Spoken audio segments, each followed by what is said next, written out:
Bonjour, je m'appelle Nathanaël Goldman, je suis médecin pédiatre et j'ai une maîtrise en santé publique ainsi qu'une maîtrise en méthodologie de la recherche. Bon alors aujourd'hui on va aller droit au but. Dans mes vidéos précédentes, je prenais le temps d'expliquer pourquoi les choses étaient comme elles étaient, en utilisant les sources d'actualité et scientifiques pour soutenir l'information. Bref, ce qu'il est nécessaire de faire pour être crédible. Mais le temps passe et aujourd'hui je suis vraiment en colère, au vu de tant d'incompétences et d'obstructions dans le chef de nos gouvernements. Dans ce cadre d'ailleurs, on dirait que les Belges et les Français font la course. Mais d'obstruction aussi au niveau de la presse ou d'autocensure, c'est comme vous voulez. Parce qu'en réalité, non, la situation dramatique que nous vivons en Europe actuellement n'était pas et n'est toujours pas inévitable. Elle est certes difficile, mais il faut prendre les bonnes décisions, ce qu'on n'a pratiquement pas fait jusqu'à présent. Je dis haut et clair ici parce qu'il y a une dimension historique à cette crise et aussi à cause des faux pas continus de nos gouvernements.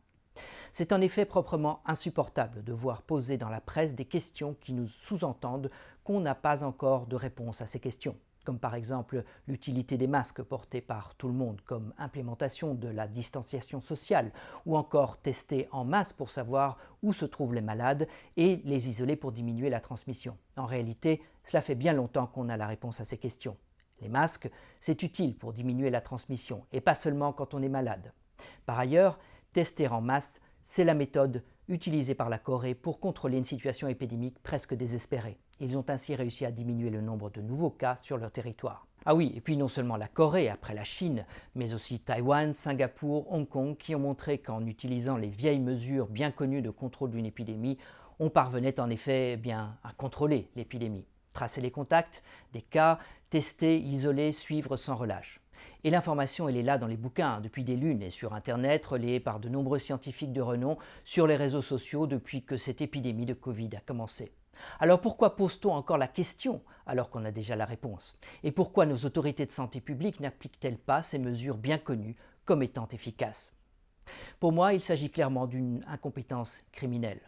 Si un médecin individuel avait dû faire de telles fautes en les répétant de manière aussi criante, eh bien il y a longtemps, j'en suis sûr, que l'ordre des médecins serait intervenu et que la justice s'en serait occupée. Mais non, ici, l'incompétence est acceptable et protégée par la presse parce que les jeux politiques prennent le pas sur le devoir de protéger la population. Bien entendu, parce que je lis encore aujourd'hui que personne ne pouvait voir venir une telle catastrophe sanitaire. Eh bien c'est faux, et c'est documenté partout dans la presse générale et scientifique. Je l'ai documenté moi-même dans mes vidéos sur YouTube ainsi que dans une série d'articles postés sur LinkedIn. A noter que la presse belge, la Libre Belgique et Le Soir, a refusé par 2 fois de publier mes articles d'information bien documentés qui exhortaient à plus d'action pour contrôler l'épidémie et préparer la logistique médicale. En effet, dès le 24 janvier 2020, on ne pouvait pas ignorer que la situation était grave. D'abord, on voyait le nombre d'infectés augmenter de manière exponentielle en Chine. Ensuite, la province du Roubaix a pratiquement été coupée du reste de la Chine, avant que la Chine tout entière ne soit mise en lockdown. Que la signification de ces mesures échappe au gouvernement européen comme signe de la gravité de la situation me dépasse complètement. En effet, les conséquences économiques de telles mesures sont énormes, ce qui veut dire que la menace doit être encore plus grande, bien sûr, puisque la Chine a en effet pris de telles mesures dès le soir du 23 janvier 2020. Depuis lors, j'ai décidé de montrer à mes amis et collègues européens pourquoi il fallait se préparer, notamment à travers des vidéos, des articles et mon activité sur les réseaux sociaux. Et depuis tout ce temps, je vois l'Europe aller inexorablement dans le mur. Les USA d'ailleurs font la même chose. Alors on m'a dit que je semais la panique alors que je voulais simplement informer avec des faits bien documentés que ce n'était qu'une mauvaise grippe ce Covid malgré la mort de multiples soignants et de personnes jeunes. Je ne compte plus non plus d'ailleurs les collègues qui m'ont répondu cela et qui ont bien rigolé entre eux sur cette panique au coronavirus.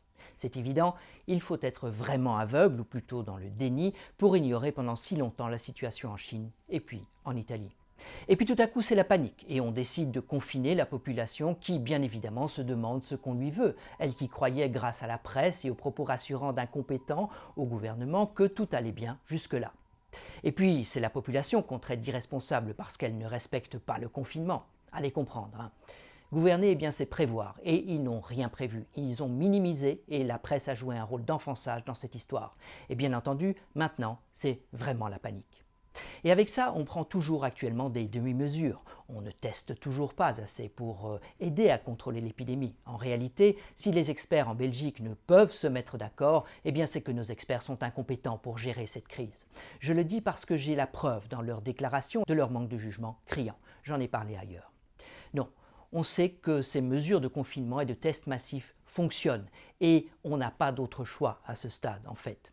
Oui, on aurait pu éviter tout ce désordre et cette souffrance si on avait fait comme Taïwan, Hong Kong ou Singapour, tous aux premières loges de l'épidémie et tous maîtres maintenant de leur épidémie.